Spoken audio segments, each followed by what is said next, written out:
नमस्कार, हून bill TV देख रहे हैं आप। मैं हूं आपके साथ विशाल। कर खबरों की शुरुआत करेंगे बड़ी खबर से। केदारनाथ हेली सेवा की सेकंड फेज टिकट बुकिंग आज से शुरू होगी। 25 जून तक की यात्रा के लिए यात्री करा सकेंगे ऑनलाइन बुकिंग। तो IRCTC पोर्टल के माध्यम से की जा रही टिकट बुकिंग चारधाम यात्रा में हेलीकॉप्टर सेवा लेने वाले श्रद्धालुओं के लिए बड़ी राहत।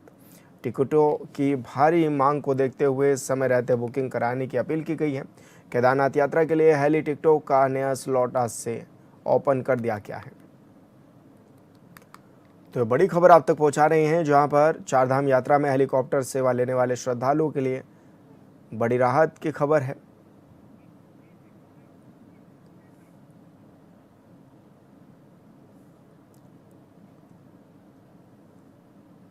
और संवाददाता योगेश आर्या हमारे साथ फोन लाइन पर जुड़ गए हैं। योगेश, केदारनाथ जाने के लिए हेली सेवा का उपयोग यात्री करते हैं, ऐसे में किस तरह की तैयारियां हेली सेवा को लेकर के भी है, और क्योंकि दूसरे चरण की तैयारी भी शुरू हो गई है हेली सेवा उड़ान के लिए। हाँ, देखिए विशाल, केदारनाथ हेली सेवा की सेकंड फेज टिकट बुकिंग जो है आज से शुरू हो गई है। 25 जून तक की यात्रा के लिए यात्री जो है वो ऑनलाइन बुकिंग जो है वो करा सकेंगे।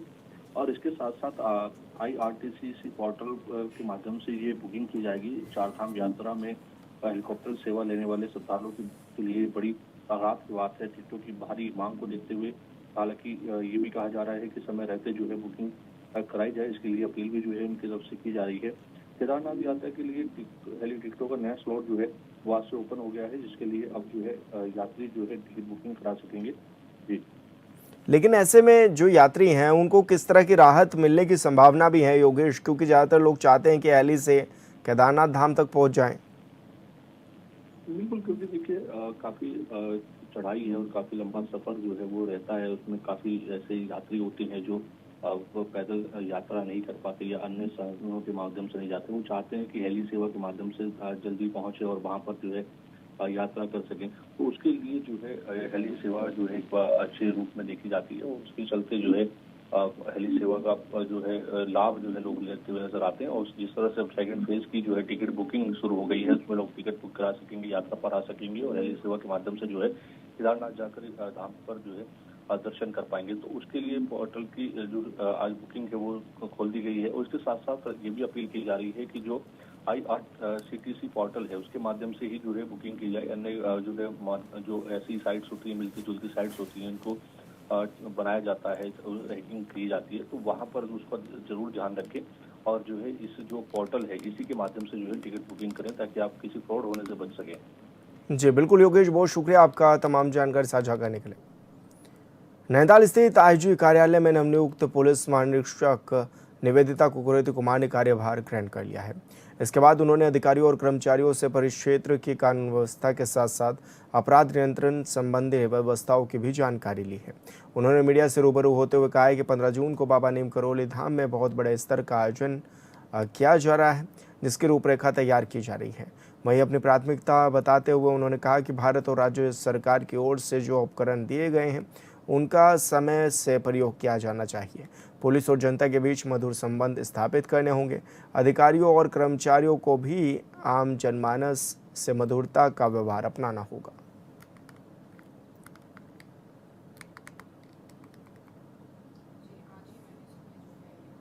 परिक्षेत्र का कार्यभार ग्रहण किया है और आज जो है सभी कर्मचारी और अधिकारी जो कार्यालय में हैं उनसे परिचय प्राप्त करने के उपरांत मुझे पता मतलब ये चीज़ नॉलेज में थी कि 15 तारीख को कैंची धाम मेला है, जो कि बहुत बृहद स्तर पर आयोजन किया जाता है। तो उस संबंध में अभी रिव्यू किया है कि क्या जो है फोर्स रिक्वायरमेंट है और फोर्स के लिए जो है PHQ से संपर्क साधकर आवश्यक कार्रवाई की जा रही है। साथ ही साथ अभी थोड़ी देर में मैं वहाँ भ्रमण के लिए भी निकलूँगी और वहाँ एक बार जो है फिजिकली जाकर किस तरीके से चीज़ें जो प्लान किया गया है उसको किस तरीके से एग्जीक्यूट किया जाएगा, उस पर भी जो है SSP और एडिशनल SP जो क्राइम एंड ट्रैफिक हैं उनके साथ चर्चा की जाएगी। देखिए मैं इस मेरी प्राथमिकता यही रहेगी कि जो भारत सरकार और राज्य सरकार द्वारा जो मैंडेट दिए गए हैं कि पुलिस को आधुनिकीकरण की तरफ ले जाते हुए जो ई-साक्ष्य और ई-समन जो हमारे आधुनिक टूल्स हैं उनका उपयोग जो है पुलिस ज़्यादा से ज़्यादा करे, ताकि एक ट्रांसपेरेंसी जो है पुलिसिंग में आए और उसके साथ साथ आम आदमी को भी लगे कि ये सही चीज़ हो रही है। इसी के साथ साथ जो नशे का बढ़ता हुआ व्यापार है उसके ऊपर पहले भी बहुत अच्छी कार्रवाई हुई है और अब भी हमारी कोशिश रहेगी कि वो लगातार जो है कार्रवाई होती रहे। डोईवाला ब्लॉक की ग्राम पंचायत नागल ज्वालापुर में ग्राम प्रधान राखी देवी की अध्यक्षता में खुली बैठक आयोजित की गई, जिसमें ग्रामीणों ने सड़क, नाली, सिंचाई, नहर मरम्मत, सुरक्षा दीवार निर्माण और जंगली जानवरों से बचाव के लिए फेंसिंग और खाई निर्माण जैसे मुद्दों पर सुझाव दिए हैं। साथ ही एसआईआर प्रक्रिया में मतदाताओं की भागीदारी, पेंशन और राशन कार्ड सत्यापन को लेकर भी चर्चा की गई।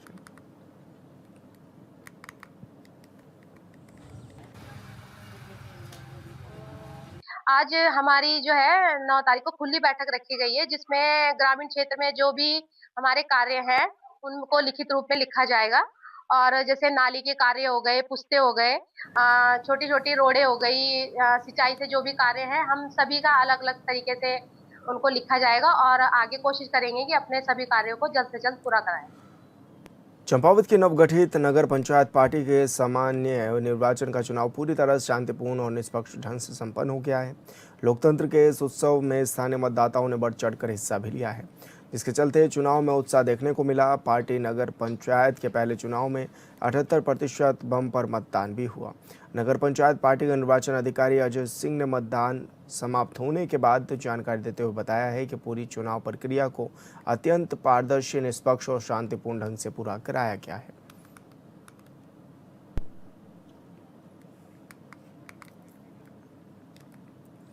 गदरपुर के नवाबगंज रोड पर पुलिस की मौजूदगी में दो पक्षों में जमकर मारपीट हुई, जिसको लेकर ट्रक ड्राइवर ने बताया कि वो नवाबगंज रोड की ओर जा रहा था। तभी कुछ युवक पहले से वहां खड़े थे और उन पर पत्थर से हमला कर गाड़ी के शीशे तोड़े गए, साथ ही 70,000 रुपये भी लूट लिए गए। घटना की सूचना पर पहुंची पुलिस ने मामले की जानकारी जुटाई और जाँच शुरू कर दी है।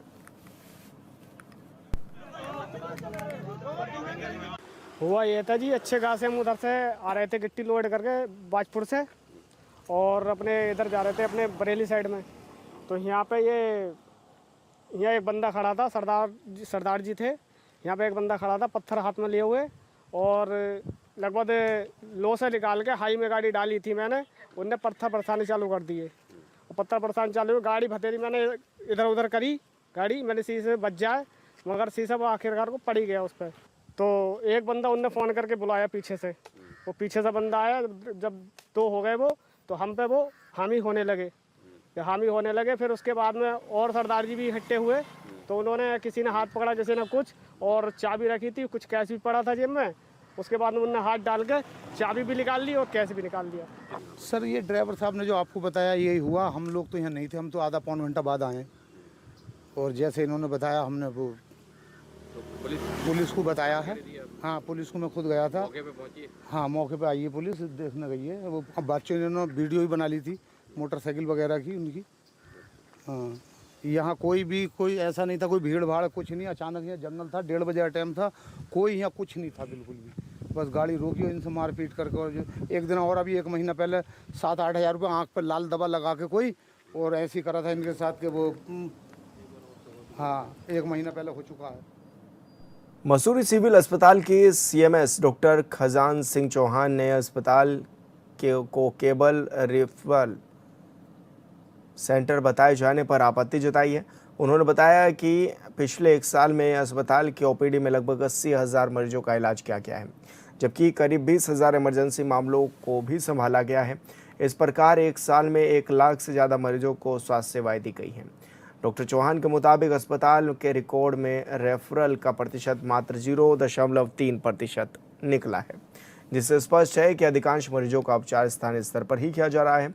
उन्होंने कहा कि एक्सरे, अल्ट्रासाउंड और प्रसव जैसी महत्वपूर्ण सेवाएं भी उपलब्ध अस्पताल में हैं।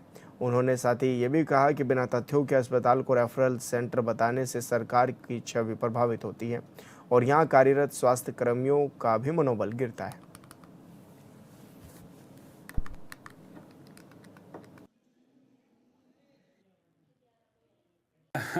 इसमें आपको बताऊं कि लोगों का ये कहना कि जिला हॉस्पिटल को रेफरल सेंटर बना दिया है।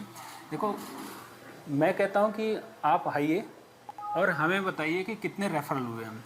मैं आपको आंकड़ों के साथ बता सकता हूं कि ये रेफरल सेंटर तो छोड़ो, मतलब बहुत अच्छी फैसिलिटी मिल रही है। कैसे मिल रही है मैं अपने मुंह से नहीं, मेरे पास ये डाटा है यहाँ पे। अभी मैंने 1 साल का डाटा निकाला है। हम लोगों ने जो है यहाँ पे जो ओपीडी देखी गई है हमारे द्वारा, ये 84,000 प्लस देखी गई है, और एमरजेंसी केसेस 20,000 से अबाव देखे, यानी 1 लाख से ऊपर ज़्यादा मरीजों को देखा गया। जब मैंने नीचे रेफरल आंकड़ा निकाला तो 0.3% निकला, दैट इज़ नथिंग। तो आप कैसे कह सकते हैं कि ये जो रेफरल सेंटर बन गया है? जो मैं आपको डाटा दूंगा, अभी आप चाहो तो इसको शेयर भी कर सकते हो कि हमने कितने मरीज देखे पूरे हॉस्पिटल में, कितने एक्सरे हुए, कितने अल्ट्रासाउंड हुए, कितने पैथोलॉजी जांच हुई, कितनी भर्ती हुई, कितनी डिलीवरी हुई, कितने ऑपरेशन हुए। मेरे पास सारे डाटा अवेलेबल है। मसूरी में IDH बिल्डिंग के पास नगर पालिका परिषद की ओर से एकत्रित सूखे कूड़े के विशाल ढेर में अचानक आग लग गई।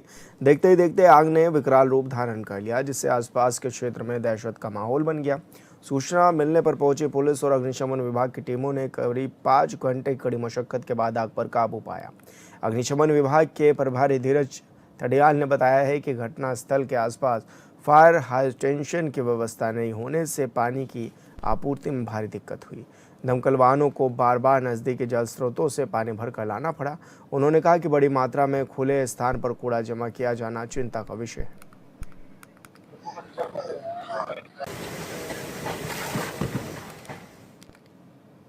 दो 2027 में होने वाले विधानसभा चुनाव के लिए कांग्रेस पार्टी एक्टिव होती हुई नजर आने लगी है। कांग्रेस पार्टी उत्तराखंड में महिलाओं पर खासा फोकस कर रही है। ऐसे में महिला कांग्रेस प्रदेश अध्यक्ष ज्योति रौतेला का कहना है कि उत्तराखंड में महिलाओं की स्थिति बीजेपी राज में ठीक नहीं है। कांग्रेस महिला प्रदेश अध्यक्ष ज्योति रौतेला जी हमारे साथ मौजूद हैं। मैडम, 2027 की किस तरह की चुनावी तैयारियां हैं आप लोगों की? हाल फिलहाल में राहुल गांधी का दौरा भी क्योंकि आप लोगों ने लगवाया, और हालांकि वो नहीं आ पाए, वो बात अलग है, लेकिन वर्चुअली उन्होंने संवाद भी किया लोगों से। किस तरह की रूपरेखा तैयार की जा रही है 2027 के लिए? देखिए, 2027 के लिए हम लोग पूरी तरीके से तैयार हैं। हमारे जो सभी वरिष्ठ नेतागण हैं, हमारे प्रदेश अध्यक्ष गणेश गोदियाल जी, CLP यशपाल आर्य जी, हरीश राव जी, प्रीतम सिंह जी, हरक सिंह राव जी, करण मेहरा जी, सभी लोग आज एकजुट होके तैयारी कर रहे हैं। और हम लोग जनता के इशू पे काम कर रहे हैं। जो भाजपा के फेलियर्स से उसकी बात कर रहे हैं। जब से भाजपा की सरकार सत्ता में आई है, इस प्रदेश के लोग, इस देश के लोग परेशान हैं, और उनके जो मुद्दे हैं उन पे कोई काम नहीं हो रहा है। तो आज कांग्रेस के लोग, हम लोग सभी लोग मिलके इस प्रदेश की इश्यूज पे, चाहे महंगाई है, बेरोजगारी है, महिला सुरक्षा है, सड़क, स्वास्थ्य, पानी, सभी चीज़ों में प्रदेश आज बेहाल हो चुका है। हम लोग सभी लोग मिलके उन पे काम कर रहे हैं। हमारे सीनियर लीडर्स पूरे प्रदेश में विजिट कर रहे हैं, लोगों के इश्यूज पे बात कर रहे हैं, रैलियाँ कर रहे हैं। और राहुल जी का कार्यक्रम लगा था। राहुल जी मौसम खराब होने की वजह से नहीं हम लोगों के बीच में पहुंच पाए, लेकिन वर्चुअली उन्होंने लोगों से बात करी। उन्होंने खुद बोला कि अगर हम सत्ता में आए तो अग्निवीर जो भाजपा ने हमारे प्रदेश के और देश के लोगों में थोपी है, उसको ख़त्म करेंगे। जो पहले पुरानी भर्तियां थी जिसमें लोगों को पेंशन मिलती थी, अगर भगवान न करे किसी को होता तो शहीद का दर्जा मिलता था, वो सब वैसे ही रूटीन में दोबारा से शुरू होगा जब कांग्रेस की सरकार आएगी। और आज जो सरकार सत्ता में बैठे उसे उखाड़ के फेंकने का काम आज करने के लिए हम लोग सब तैयार हैं। लेकिन महिलाओं की सुरक्षा की आप बात करते हैं, महिलाओं के मुद्दे के उठाने की बात करते हैं। महिला वंदन अधिनियम जब लेकर के आई बीजेपी, तो वो उनका भी बार बार ये कहना है कि कांग्रेस ने इसको पास नहीं होने दिया। आखिर उसको किस रूप में देखते हैं आप लोग? देखिए, इसमें करेक्शन है। 2023 में जब महिला अधिनियम बिल आया था, तो उस वक्त कांग्रेस ने और पूरे अलायंस ने उसको जब राज्यसभा और लोकसभा में पास करने का काम किया, तो हम लोगों ने सबने समर्थन दिया। आपने महिला वंदन अधिनियम को संविधान के साथ छेड़छाड़ करने की कोशिश उसकी आड़ में संविधान के साथ छेड़छाड़ करना चाहा, चेंजेस करने चाहे, उसके खिलाफ कांग्रेस रही।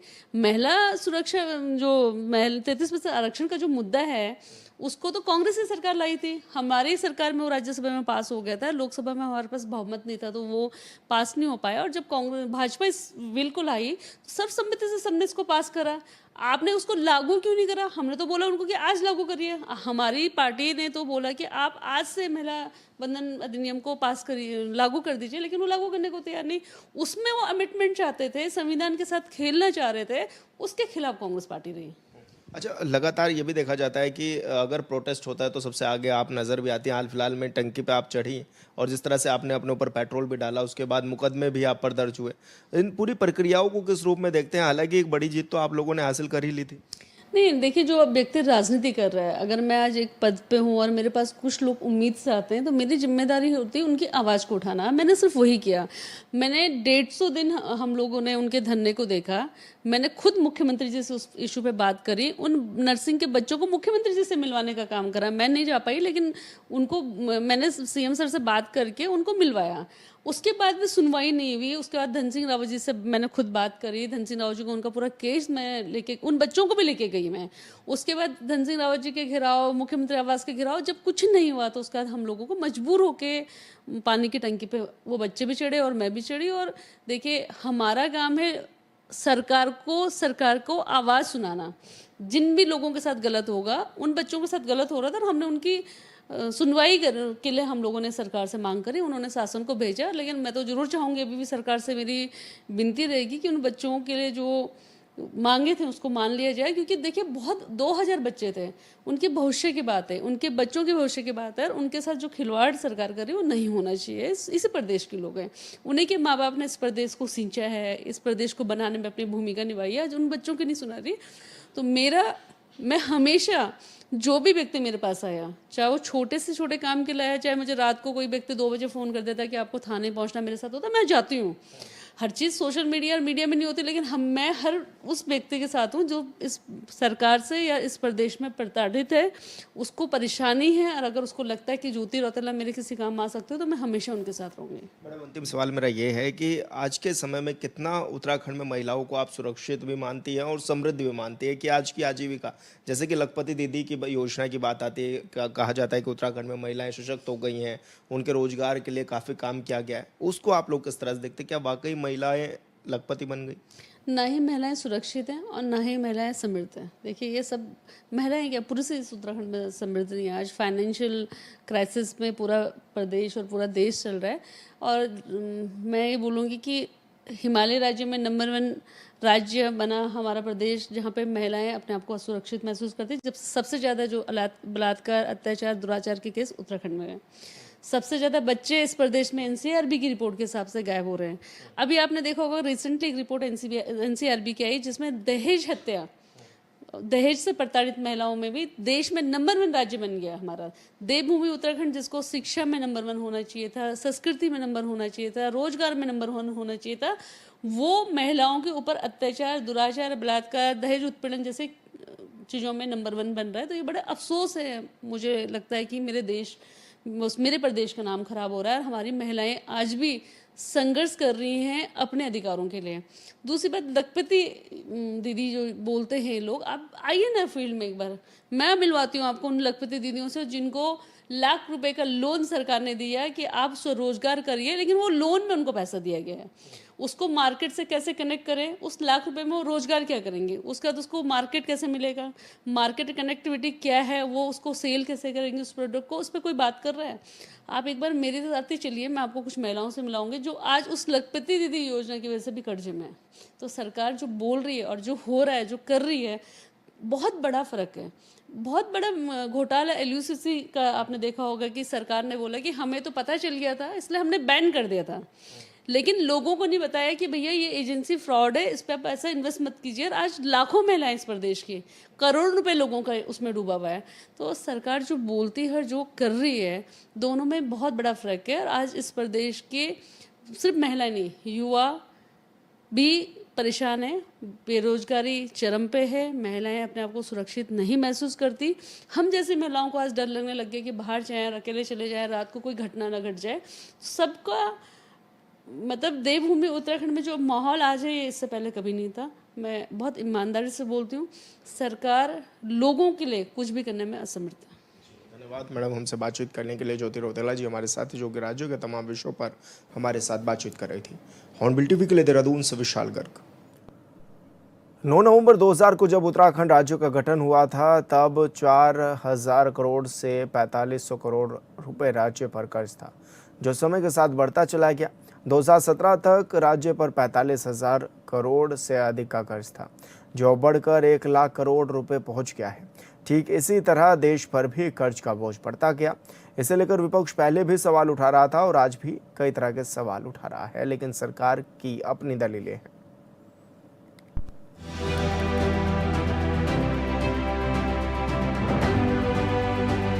उत्तराखंड में बीजेपी की डबल इंजन वाली सरकार लगातार विकास के दावे कर रही है। मुख्यमंत्री पुष्कर सिंह धामी से लेकर बीजेपी के तमाम नेता कहते हैं कि राज्य में विकास कार्यों ने नई गति पकड़ी है, लेकिन दूसरी तरफ प्रदेश पर बढ़ता कर्ज विपक्ष को सरकार पर हमला करने का मौका दे रहा है।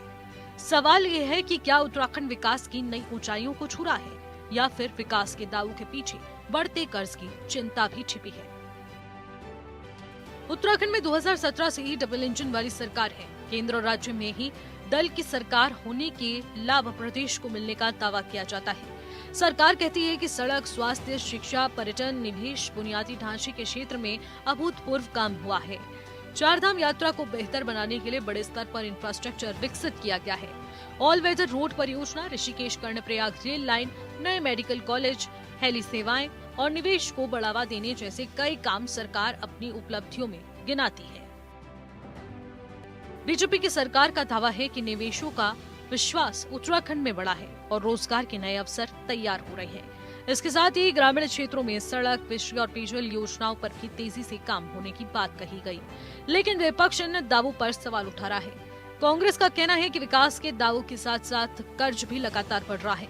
विपक्ष का आरोप है कि सरकार कर्ज लेकर विकास का मॉडल पेश कर रही है और आने वाले समय में राज्य की वित्तीय स्थिति पर दबाव बढ़ सकता है। उत्तराखंड के राज्य गठन से अब तक 4000 करोड़ से 4500 करोड़ रुपए तक का कर्ज था, लेकिन समय के साथ कर्ज का बोझ बढ़ता गया। 2017 के आसपास राज्य में 45,000 करोड़ से अधिक का कर्ज हो गया, जबकि 2020-21 कर्ज का बोझ करीब 71,000 करोड़ तक पहुंच गया है और 2024-25 में करीब 80,000 करोड़ रुपए बढ़ गया। और अब विपक्ष का आरोप है कि प्रदेश में 1 लाख करोड़ रुपए का कर्ज है। चिंता की तो बात बनती है। बात सिर्फ उत्तराखंड की नहीं है, कई राज्य ऐसे हैं जिस पर उत्तराखंड से भी ज्यादा कर्ज है, लेकिन छोटे राज्यों के हिसाब से देखा जाए तो उत्तराखंड कर्ज के मामले में अभी भी कई राज्यों से पीछे है। विपक्ष का कहना है कि 2014 में केंद्र सरकार पर कुल बकाया कर्ज और देनदारियां लगभग 55 से 58 लाख करोड़ थी, जो अब बढ़कर 214.82 लाख करोड़ से ज्यादा की है। जाहिर है देश या फिर राज्य पर कर्ज का बोझ तो बढ़ेगा, तो सवाल उठेंगे ही।